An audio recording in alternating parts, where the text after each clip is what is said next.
Na, csapó 2. Úgy döntöttem, felélesztem ezt a csatornát, ha bár ötleteim nem nagyon vannak, de ezen majd segítünk. Az accountom elég nagyot fejlődött most, úgyhogy megbelegítésnek arra gondoltam, hogy végigszaladok gyorsan rajta.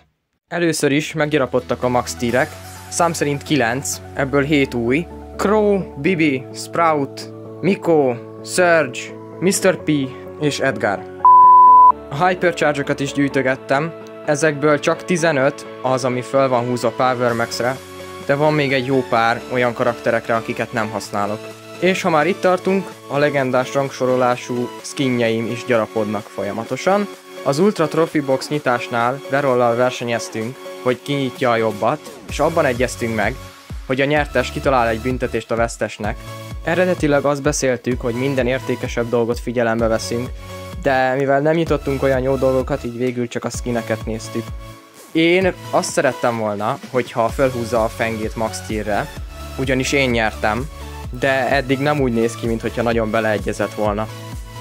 Erről jut eszembe, a többiek nyagatására csináltam egy kisakkot, mert igazából nem akartam, és rájöttem, mire fogom felhasználni, azon kívül, hogy nyitogatok.